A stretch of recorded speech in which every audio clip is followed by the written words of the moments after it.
السلام عليكم. إن شاء الله النهاردة هنعمل مع بعض البطاطا بطريقة سهلة وبسيطة واقتصادية جدا وتطلع معاكي كريمية وطعمها تحفة وبتدفي طبعا في الشتاء. يلا بينا نشوف الوصفة على طول. أول حاجة معانا كيلو ونص من البطاطا زي ما انتوا شايفين كده، غسلتها وقشرتها وقطعتها زي ما انتوا شايفين طرنشات كده، لا هي تخينة ولا رفيعة، زي ما انتوا شايفينها كده بالظبط. وبعد كده هحط عليها 3 معالق كبار من السكر، طبعا السكر نسبي ممكن يزيد أو يقل على حسب رغبتك.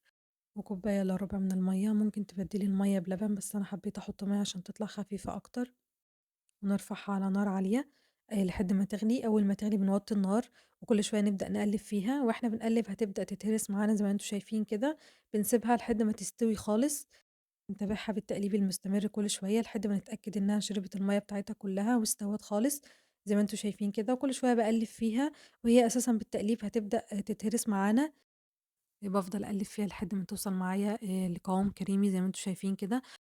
بعد كده هابدأ أضيف معلقة كبيرة من الزبدة وأقلِّبها كويس لحد ما البطاطا تشرب الزبدة زي ما أنتم شايفين كده. بس كده خلاص بتبقى البطاطا جاهزة معانا، تكون شربت كل السوائل بتاعتها، وزي ما أنتم شايفين كده بقى قوامها كريمي خالص، بكل ده أساسًا بالتقليب. خلاص كده بقى بابدأ أضيف الزيادات اللي أنا عاوزاها، ممكن أضيف مكسرات، ممكن ما أضيفش زي ما أنتِ عايزة، أنا هنا بس ضِفت معلقتين كبار من جوز الهند. بس كده ممكن تضيفي سوداني لو بتحبي، ممكن تضيفي زبيب زي ما أنتِ عاوزة. بعد كده باجيب صينية دهنها معلقة من الزبدة ورشّاها رشّة دقيق سومولينا أو ممكن رشّة بقسماط عادي، وهافرد عليها البطاطا زي ما أنتم شايفين كده، وهابدأ أسويها في الصينية. وكده يبقى طبقة البطاطا خلصت، هابدأ أركنها على جنب ونبدأ نحضّر الطبقة التانية، وهي طبقة الكريمة، عبارة عن كوبايتين من اللبن، ممكن تحطّي كوباية من المَيّة وكوباية من اللبن، بس طبعًا اللبن طعمه أحلى. ومعايا كمان 4 معالق من السكر، ممكن يزيد أو يقل على حسب ذوقِك، زي ما أنتِ بتحبي في السكر زوّدي. معايا معلقة كبيرة من القشطة، لو اللي هي قشطة وش اللبن، لو مش متوفر قشطة اللبن بتبدليها بمعلقة كبيرة من الكريم شانتيه. معلقتين كبار من النشا، زي ما أنتِ شايفة كده باقلّب المكونات كلها على البارد لحد ما يدوبوا كلّهم مع بعض. بعد كده هابدأ أرفعهم على النار، بارفعهم على نار متوسطة مع التقليب المستمر لحد ما يتقل القوام معايا ويبقى قوام كريمي. بافضل أقلِّب فيه ما باسيبوش خالص، لإنه ممكن يتكتل معايا في القاع ويشيط كمان، فلازم أفضل أقلِّب فيه تقليب مستمر لحد ما يتقل معايا كده. وبعد كده باسيبه لحد ما يوصل لمرحلة الغليان زي ما أنتم شايفين كده ويبدأ يطلّع فقاقيع، باقلِّبه تقليبتين وخلاص كده يبقى معايا الكريمة جاهزة. خلاص زي ما أنتم شايفين كده خلاص تقِل ووصل لمرحلة الغليان، باطفي النار وبازوّد معلقة كبيرة من الزبدة زي ما أنتم شايفين كده، وابدأ أقلِّبها كويس لحد ما تسيح مع الخليط. الزبدة بتدّي طعم حلو أوي للكريمة وبتخلّيها كريمة غنية، ما تحاوليش تستغني عن الخطوة دي. بعد كده بازوّد رشة فانيليا الموجودة عندِك سواء فانيليا أو بودر أو سايلة. بعد كده خلاص بتبقى الكريمة جاهزة معايا، بابدأ أصُبّها على البطاطا وهي سخنة عشان أفردها على طبقة البطاطا كاملة.